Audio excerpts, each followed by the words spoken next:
Hello and welcome to episode 27 of the Long Shot Podcast, brought to you by 342 Productions. I'm your host, Duncan Robinson, and I'm here with newlywed Davis Reed. Davis, welcome in, my guy. I am reporting live from a honeymoon, Duncan. I'll keep it vague where I am, but I am looking out at the ocean at the moment, and my now wife is on her morning walk. So you're making me, I kicked her out of the hotel for this podcast, which, she loves the long shot, so she's all on board for, but I might be starting the marriage off in the doghouse. Couple things to unpack there. One, I feel like we've checked the box that you're actually not coming in live, that this is all previously recorded. I guess our conversation is happening live, but for those listening, it is very much not live. Two, if you're watching on YouTube, looks like you got a nice little setup going on down there. Come on now. The long shot must be killing it, huh? No, you're right. Look, I'm coming fresh off of a wedding, an unbelievable event that you were, a star of. You were bringing it the whole night. But here's a question for you. Whose life changed more this week? Because I got married, you signed a new contract. I think you could argue that you actually had a bigger week than I did. I hate that angle. But I will say this. I was actually thinking about this. It's funny that you brought it up. And I could honestly argue that from either perspective. I could say that your life really didn't change that much because all you did was actually just, get married. You already live with your fiance. You guys have been together for 13 years. I think now on this podcast, that story is well documented. So in that regard, I don't think your life really changed that much. But I could also turn around and say the same thing about me in that now that I've signed this contract, there's not really anything that I'm going to do tomorrow or next week that I wouldn't do otherwise, if that makes sense, which maybe sounds like kind of crazy, but I'm not I'm not now going to the Rolls Royce dealership to get a new car. I'm just not doing that. Well, you absolutely should. I mean, what, are you kidding me? Let's not beat around the bush here. $90 million over 5 years, Dunk. I think you deserve to splash out on something. It's fair. I haven't, that's actually a question that everyone keeps asking me. What's your first purchase going to be? I haven't gotten that far yet. My first actual purchase after officially agreeing to the deal was I was driving in the car back from the airport.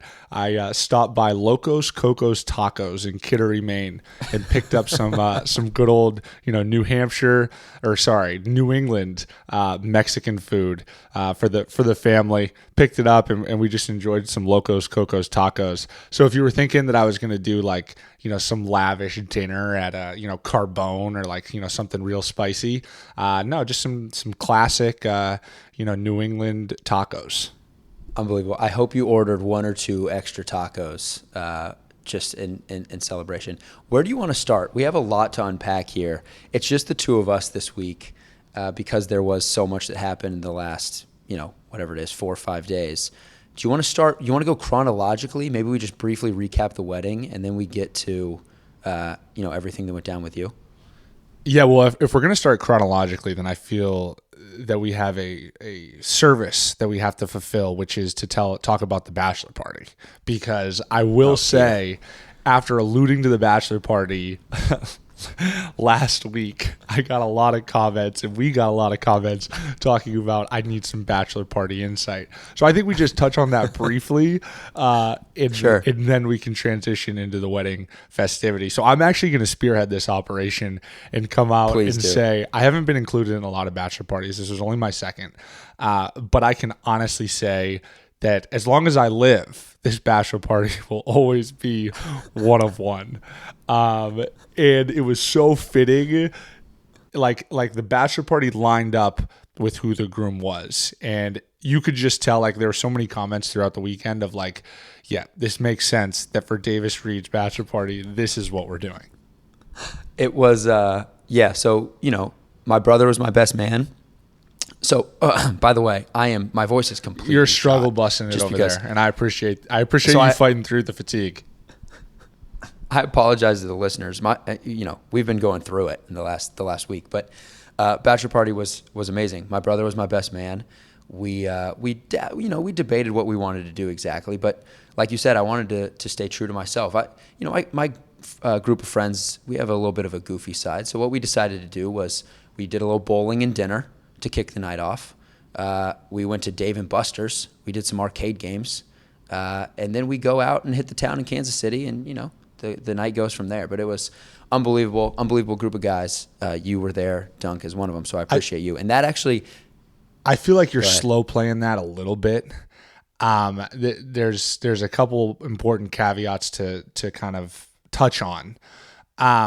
One of them being that a requirement for that evening was that you had to be dressed in a 2-piece matching set. So in other words, basically some version of a jumpsuit.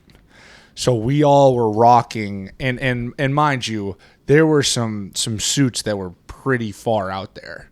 We had like a velour cheetah suit. There was a shorts and a collared shirt top. We had a Rugrats jumpsuit, that's just impressive. I don't even know where you picked that up. I just rocked the straight pink top with the pink bottoms, like the hot pink. Yeah, what else? You had some sort of like floral. It honestly looked like you were wearing like a tablecloth without being too disrespectful. It's kind of what it looked like. But yeah, so mind you, we're going around Kansas City in a party bus, all dressed in matching, well, not matching, but we had the matching 2-piece suits. We're popping in and out of bowling, which I don't want to like pat myself on the back too hard. I hadn't bowled in a while. I was pretty impressed with my performance.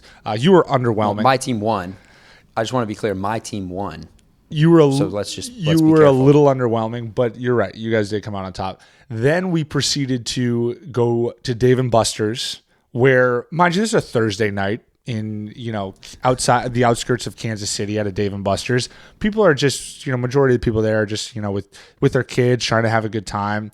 Here we come in, rolling in with a crew of 10 of us, all matching, and we're just like dominating all these different spaces, the Pop-A-Shot, the football, like all this different stuff. So we spent like a good, 90 minutes there? Probably, yeah. And then didn't even do anything social until probably about midnight. Yeah. Oh, yeah. But then we were out for a while. Being social. Look, the other piece to add here is a lot of my friends that are at this are athletes or former athletes and some current. So we've got some height to us. Like you're probably the tallest in that group, but not by a wide margin. Like we've got some size. And so we're rolling in these 2-piece outfits. Like you said, you're in hot pink. We got a guy in Rugrats. We're an eclectic group. And there were a lot of eyes on us. I think the highlight of my night was walking into dinner in that outfit. And the night had just gotten started. So we don't really have the energy or the extracurricular activities to, maybe. Social lubricant, maybe? Yes, the social lubricant to avoid noticing the eyes that were on us when we walked in. I think people immediately were like, oh my God, what is this group getting into? And so that was a highlight. But no, look, it was a blast.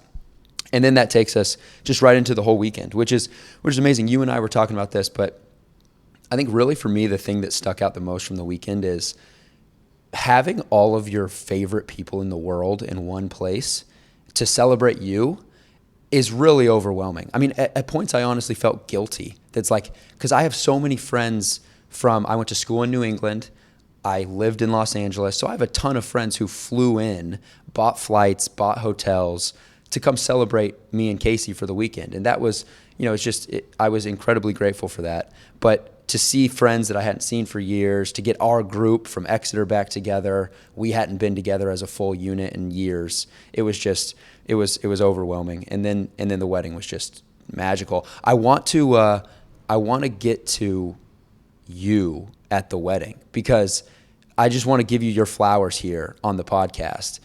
You're going through a weekend that's shaping the next, 4 or 5 years of your life. There's a lot going on. You're stepping out during the bachelor party to take calls from your agent.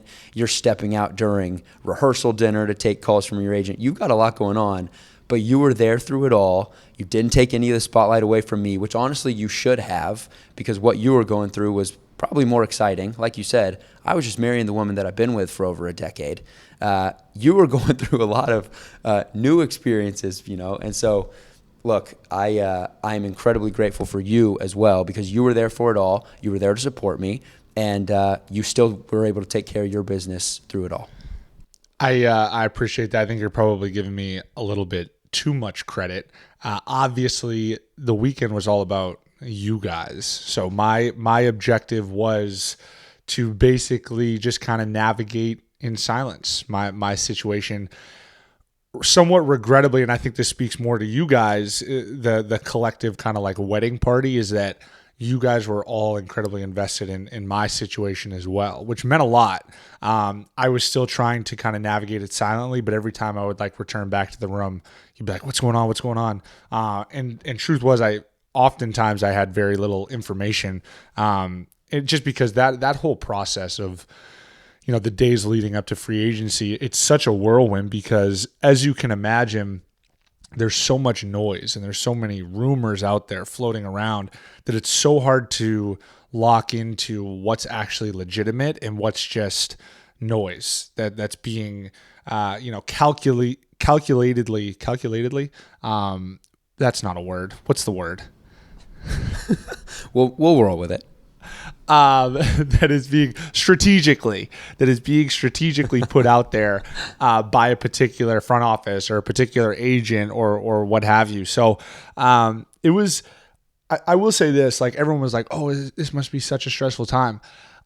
Honestly, I never really got to the point where I was stressed. One, because I felt good about the situation from the jump, and maybe that's my naivete. By the way, I butchered that word on a previous episode, and I just want to say that I came back strong and got it. Maybe that was my naivete.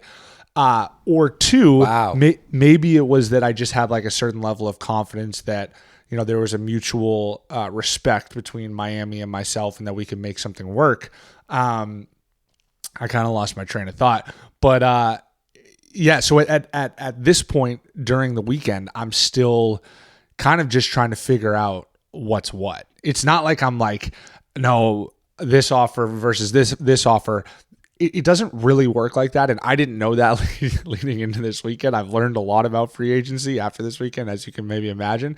Like, more often than not, the conversations are just with my agent trying to like get the temperature of what's going on, and that's not even like going on in terms of like, oh, this is what Miami's offering or this blah, blah, blah. No, it's not even that. It's more so just trying to get a gauge of the actual market, which, as maybe you can imagine, is a little bit of a, I don't want to say frustrating, but it's like, all right, I've been waiting for this buildup.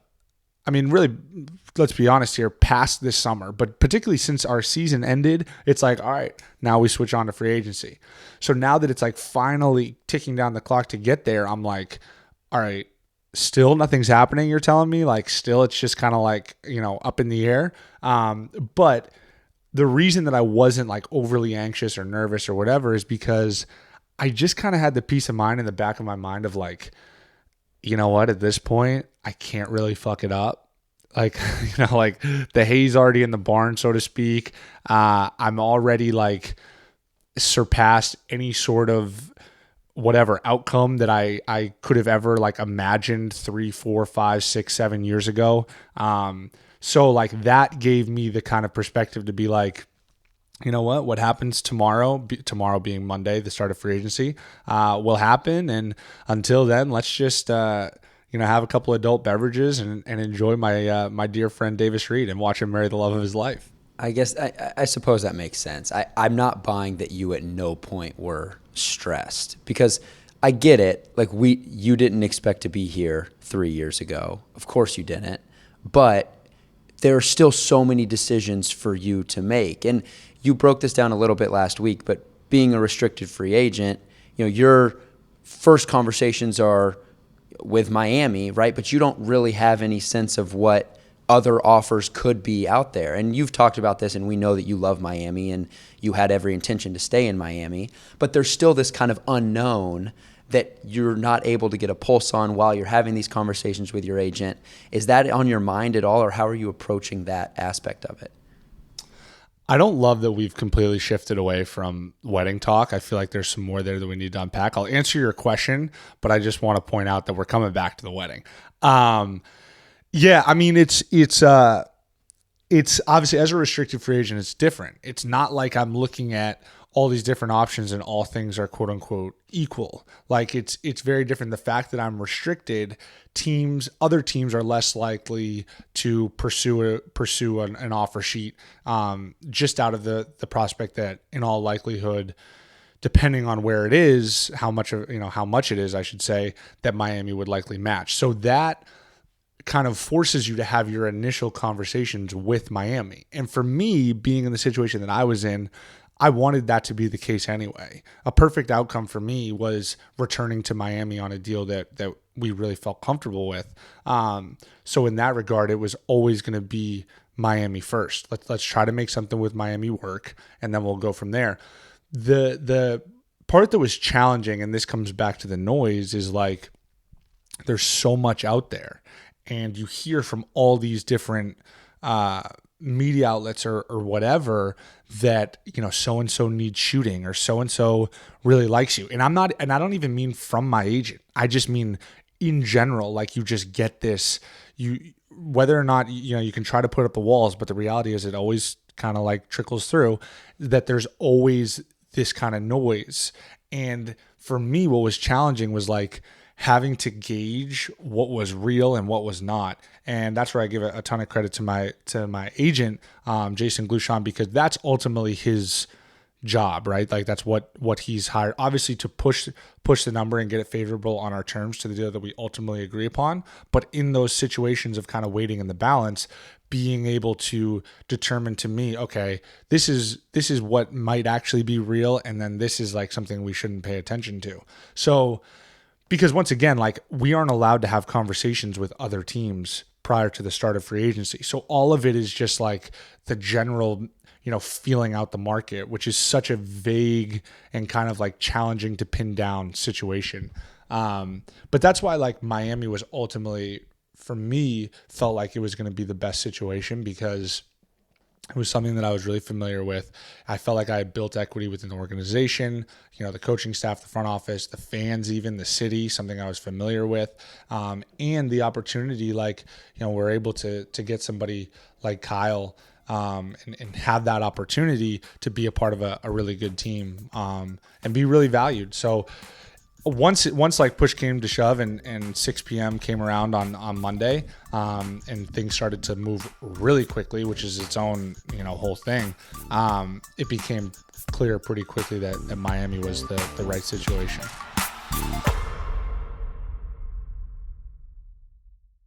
Hey Davis, did you know that Green Chef lets you choose from a wide array of easy to follow recipes perfect for keto, paleo, and plant-powered diets? Or even if you just want to eat in a more balanced way?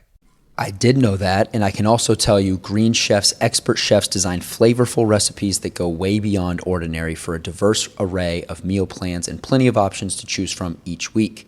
It makes leading a healthier lifestyle easier than ever with satisfying home-cooked dinners and options that work around your lifestyle, not the other way around.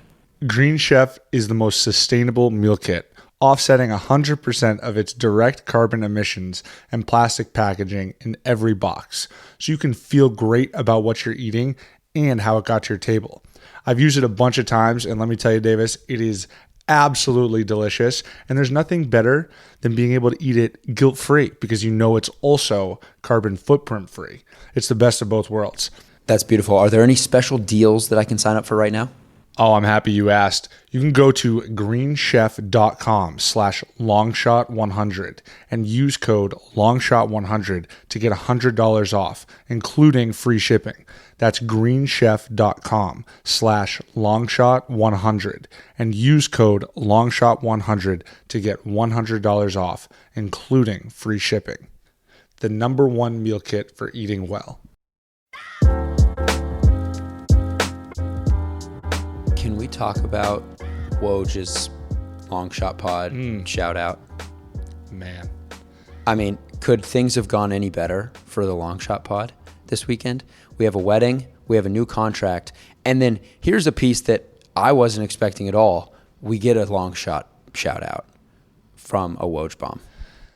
That was special for a variety of reasons. I think it was who sent us. Somebody sent us in a group chat Worldwide Wob's tweet of like how there's no more free scoops and that the long shot pod is officially changing the game.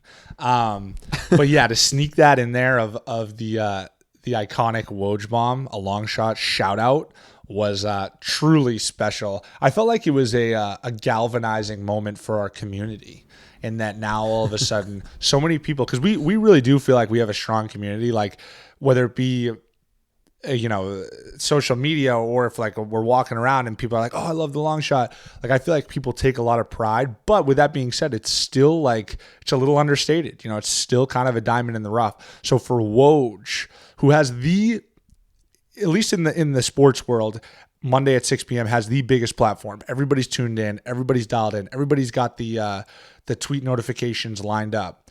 To have the long shot pod get an at in a Woj bomb, I mean, that's special, truly. I think you said it best. We made it as a long shot community. Not me and you, all of us. We made it when that tweet went out. For those who may not know, what we're referencing here is that when Woj broke the news that Duncan was signing back in Miami, he referred to him as Duncan Robinson, host of the Long Shot Pod. So, Dunk, you are now just synonymous with it. Actually, it almost made it sound like the Heat were signing a podcaster rather than a hooper, but obviously we know that that's not the case.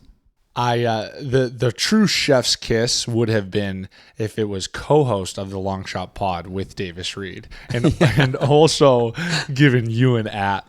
That would have been like, the grand slam. But we'll take what we can get from the man, the myth, the legend, Adrian Wojnarowski. But yeah, I mean that was pretty cool. I feel like more people hit me up about that, like, dude, it's so cool that the Long Shot Pod got a plug than the actual contract, which I want to actually talk about people reaching out. I felt like an outpour of support, which meant a whole lot.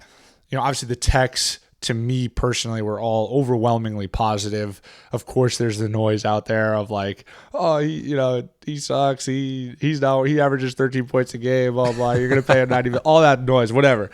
And I'm quickly learning, and I knew this coming in, that like, now everything changes, right? Because you go from like the guy who's been outperforming his minimum contract for the last 2 years to now I have heightened expectations, which I should. Somebody gets paid X amount of dollars, a certain amount of expectation should come tied in with that. But anyways, I want to talk about the text that I receive, and not to like pat myself on the back, but like I've played on big stages. I've had a bunch of eyeballs on me, and people text me after games that I play well or we win or whatever. And it's to a very different tone because they're talking about your performance. It changes a little bit, and maybe that's just me and how I'm looking at it. When now all of a sudden everybody is hitting you up talking about how much money you have or how much money you are going to have. And it's very different because like I think people kind of get that too, and they like try to navigate that. And I appreciate it. I'm not like coming at anybody for reaching out. I appreciate everybody that reached out, and it meant a lot. But it's just such a weird situation. It just comes back to that idea that like professional sports is such a strange industry because everybody knows exactly how much money you make. And there's an exact way to compare you to a counterpart, in that you're making more than this person, so you should be better than this person, or so on and so forth. Obviously, it's not a perfect science, and that's not how it works. But it was just so funny hearing from all these different people, and it's like, okay, they're congratulating me on now like having money, which is, it's just a weird concept. I have people hitting me up, Dunk, like, hey, can you tell Dunk let me hold $1? It's like, what are we doing here? It's absurd. In no other world can you, like you said, can you find out exactly to the cent what guys are getting paid. So I apologize that you're going through that. And I apologize then that I'm leading off this episode with reminding people that you have now a 5-year, $90 million contract. But I'm going to say it one more time, a 5-year, $90 million contract. Here we were talking about the Woj tweet where he gave us the Long Shot Pod shout out. The other thing that was in that tweet is that this is the largest contract for an undrafted player ever. So let me just take in that you don't like people talking about how much money you've made now or are going to make, but I do want to just let it be known that, this is the Long Shot Pod. We're all about recognizing the underdog story. You are an underdog. You're an undrafted player. You now have the largest contract in NBA history for an undrafted player. Let's get a round of applause, everybody. All right. Well, if you listen to this podcast at all, I'm going to push back on that claim because it's a little bit, there's some semantics involved in that Fred VanVleet actually signed the largest year-by-year value contract for an undrafted player. I think he's up over 20. Total contract worth, you can say that I have the largest, but mine was over 5 for 90. His was 80 something over 4. I think it was like 85. Hold or on. 86. It's not you can say, it's you should say, because it's a fact. What you're saying is a fact. Well, it just depends on what angle you want to take. I think somebody could say that Fred signed the largest for an undrafted player, and I think that they would also be right. Fine. Fair enough. Either way, look, man, we're just trying to I'm all about giving you your flowers on this podcast. I know you hate it, but if no other day, today we are going to be giving each other flowers. I think that's only right. Yeah, I mean, I think that the flowers should actually be given to your now wife in that I'm going to bring it back to the wedding. You guys put on one of the greatest celebrations that I've ever been a part of. Once again, I haven't been to a lot of weddings, but this one was absolutely just a blast. What I really appreciated about it is that it was about the party. You had the ceremonies, probably about 30 minutes. Gabe, who was the officiant, absolutely killed it. So, Gabe, there's your shout out. I know you were looking for it. Shout out, Gabe. Gabe killed it. Relatively brief ceremony. Wasn't like, super long. We get right to dinner, basically, right to it. We do a speech from both the fathers, and then you guys had a little dance in there somewhere. There was no first dance with the mom and the dad. Like, it was just, okay, check that box. Everyone's eating. Let's have a good time. And I think that was like kind of the ethos of the party. Like, let's just all be together and celebrate. And, from a party goer standpoint, it was just fantastic. And it was a wonderful evening to celebrate two people that I love very much. I appreciate you saying that. Yes, the emphasis was going to be on the party. In fact, at one point, the DJ came up to me and Casey and he said, "Hey, your friends are kind of dominating the dance floor. I think I need to mix in some 70s and 80s hits for the older folks here." We said, no. We want our friends out there. You keep playing Ludacris, all right? Let's get wild. And it actually takes me to a point in the night where he's playing Fantasy by Ludacris. Not the explicit version, but it's hard to have a version of that song that isn't explicit. And I see my grandmother out on the dance floor. Just sway. She's just swaying back and forth. She's not listening to the lyrics, but she's having a good time because it was a party. That dance floor was filled the entire night. It was incredible. Honestly overwhelmed. The theme of this week for me is overwhelmed. There was just so much good going on. You know how JJ talks to you about reference points in your basketball career? Like, it's important to have reference points when things are going well.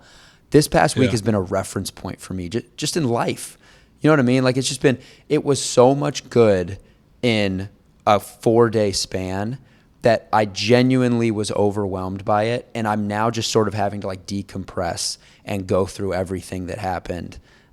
One of which was my grandmother dancing to Fantasy. So shout out to Mimi. I know she listens to this podcast every week. Thank you for getting down on the dance floor to songs that I know you aren't too familiar with. I appreciate that. There's also another very underrated part of the weekend. Probably doesn't compare to Mimi dancing to Fantasy, but Saturday, prior to the rehearsal dinner, you held a pickup game for everybody that was a part of the wedding. Yes. And it was a legit 15. Basically, everybody was a college basketball player at one point in their life. I did not play. I had to remove myself from the pickup game, as well as another one of your friends, Siobhan Shields, who's had an illustrious career overseas, and I think is going to be making an appearance stateside professionally here soon. Anyways, but yeah, we had to watch, but to watch you and I don't want to say that they're now out of shape, but a handful of guys that really once were high level college players still have the competitive fire to really go at each other in a wedding day pickup session was special. It's so funny. It was elite. It was elite, by the way. Yes, I basically invited everyone who I've played basketball with before to come play pickup on Saturday morning. So some former high school teammates, some former Exeter teammates, some former college teammates. And not everybody knew each other. So I tried to break up teams evenly based on matchup, based on size. And I think we did a pretty good job. It was pretty competitive. But the number one rule was no one gets hurt, especially me. I have a wedding tomorrow, guys. So let's just, I want to play hard. I want it to be competitive, but no one gets hurt. First play of the game, we get an elbow thrown into a chest and a guy kind of crumbles. And it's like, guys, what are we doing here? We have to reevaluate. So it was amazing how it sort of bounced back and forth from really competitive because all these guys want to win and they're all former athletes. But then everyone having moments of like, okay, hold on. We're a little out of shape. B, let's make sure the groom doesn't get hurt. And C, let's make sure we're not injuring each other because it's not that important to any of us anymore. But it was a ton of fun. You were supposed to coach or ref, one of the two, and you did neither. You just sat there and watched. But I do appreciate you being there in attendance. I supported from the sideline. I had some social commentary as well, just amongst the group that was watching. But yeah, I just think it's like, and once again, not coming at anybody, but obviously like physically everyone's not in their prime, but mentally everybody still has that competitive fire, and that's just something that you can't like turn off. Like you can say like, hey, I'm getting married tomorrow. Like, don't try to chase me down on a fast break. But when you're in that moment, it's really hard to turn that off. There were a lot of moments of like, it got dicey a little bit. Like some guys were talking, running their mouth a little bit, and not even necessarily guys that like knew each other. Like it kind of went to that place, which I appreciated just from a spectator standpoint. That's always when you know that you have good pickup, is when guys are friendly but still competitively talking shit to each other. Is like once that started happening between, like you said, my friends that didn't really know each other going in, I was like, all right, this was a success.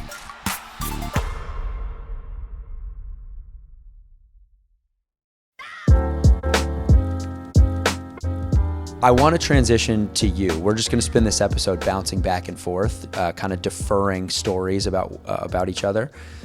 Can you take me, because we haven't discussed this, can you take me to the phone call when you knew that this deal was going to happen and just what that moment was like for you?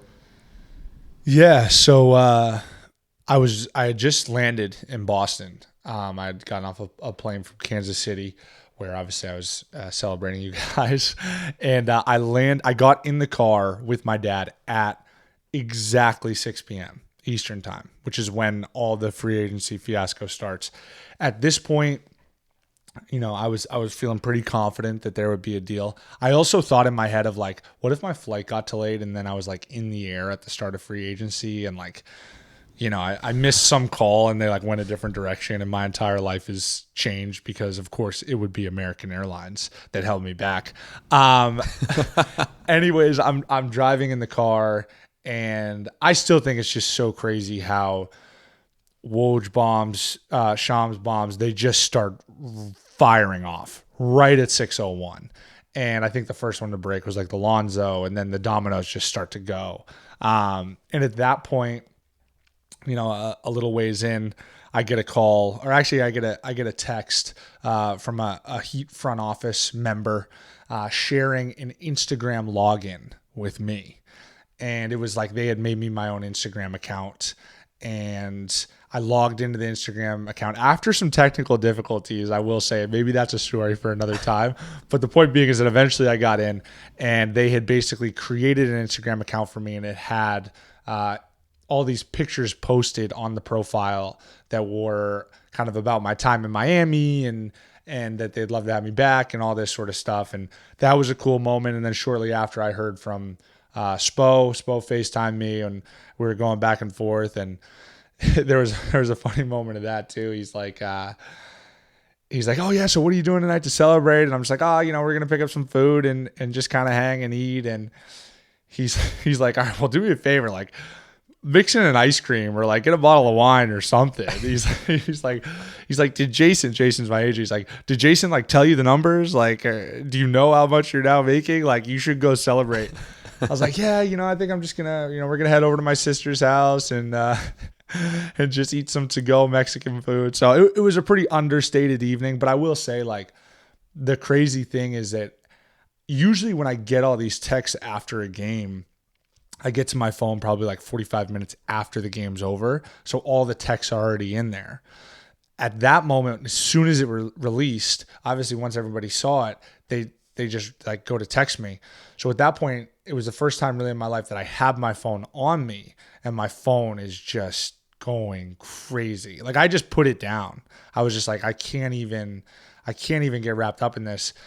Not to like, once again, I'm so popular, but like we were getting up there in the hundreds of text messages. And at a certain point I was just so grateful, but I was also like a little bit overwhelmed. So, and then once again, like there's also this weird feeling of it doesn't quite hit you. And truth be told, like it hasn't quite hit me. I'm still wondering as to when it will. Because as of right now, my life really has not changed at all other than like people just now know how much money I make very publicly or am going to make because I haven't made any of it yet. But yeah, we'll see how that all plays out. I'll keep you posted on a future episode. Thank you. Hearing you talk about this takes me back to last off season, last year. I was with you down in Miami. I was down there because we were starting our conversations about the Long Shot Pod and sort of starting to game plan a vision board of what this show was going to look like. But I remember I was with you the night that Bertans and Joe Harris signed their deals. And we knew that those were kind of going to be your benchmarks going into this offseason. And I remember they both signed for, whatever it was, 17 and a half and 18 million or whatever those contracts ended up being. And I remember you put your phone down when I can't remember who signed first, but when the second one hit, you put your phone down, you put your hands in your head, and you were just like, dude, that is so much fucking money. Because we knew that you are a better shooter than those guys, and you were going to be in the range that those guys were in. And so I say that to say I think you've had the year to know that if I take care of business, this is what's going to happen. So maybe it wasn't as much of a shock for you as it may seem. Because it seems like, at least on the exterior, when I was around you this past week, you were very calm and collected through the whole thing. And so when you're in the car with your dad and you get this Instagram login and you get the call from Spo, I understand that, maybe it's not like hitting you all at once. You've sort of known that this could be coming. But then, like you say, also maybe it just hasn't hit yet. I'll also say that I was in the car with my girlfriend because I've yet to show her any love on this podcast, and she reminds me of that weekly, and she's also a weekly listener, so I feel like she deserves her moment in the sun. But yeah, so we were just driving, and yeah, I mean, it's like there was that happened last year, and if anything, that just kind of it put me in a ballpark of like, okay, if I handle my business, this is what happens. And it's not even about like, and this is what I've kind of learned about free agency. It's not even always about like, oh, so-and-so is better than so-and-so, so so-and-so should make more money.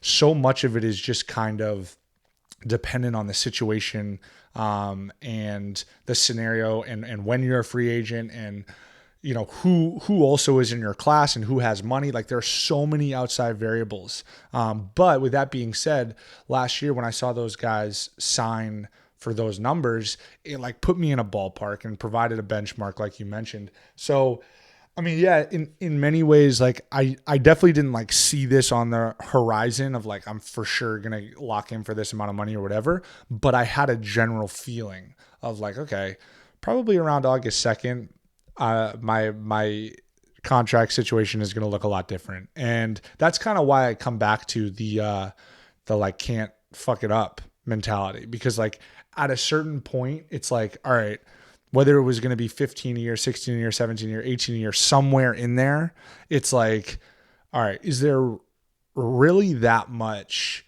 that you can do with $90 million that you can't do with 75 or 80, right? Like at some point, like wealth is just wealth. And once again, I feel so strange talking about my own money publicly like this. This is a big exercise in growth. But yeah, I mean, it's more so just about like, I still haven't fully wrapped my mind around the magnitude, I guess you could say. Last thing on money, and then we can move on. Can we stop with the Instagram ads now, maybe?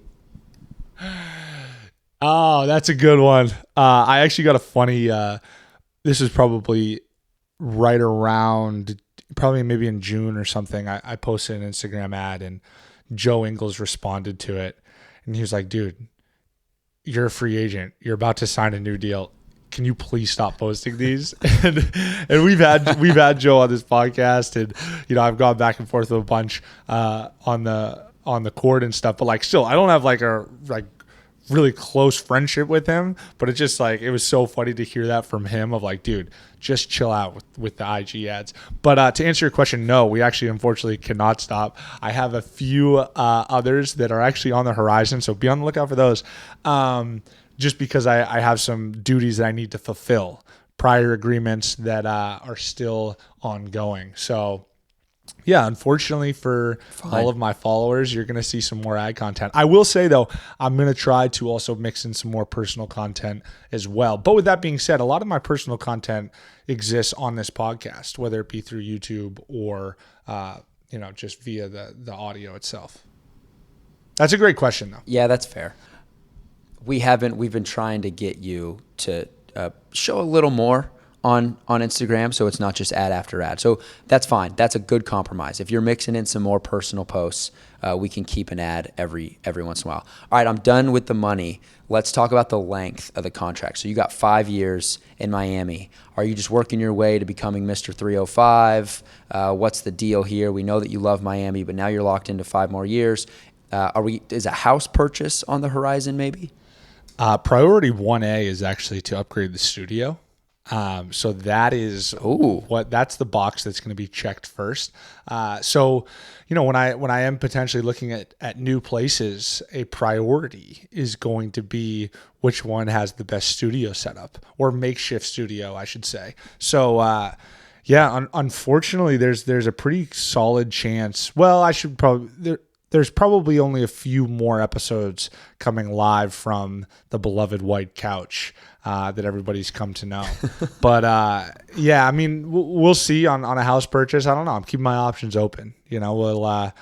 I'm nowhere near Mr. 305 as a name. I think Pitbull has that one on lock. I think also Udonis has the rightful claim to that as well. I'm a far cry away from that, but yeah, we'll see. I think first and foremost, like I said, is the studio upgrade, which I think is going to do wonders for this show. It's really going to take us to another level. I'm very excited. I'm going to start working Casey now that maybe we make some extended stays down in Miami, especially if there's a new studio that we can record, and that's extra incentive.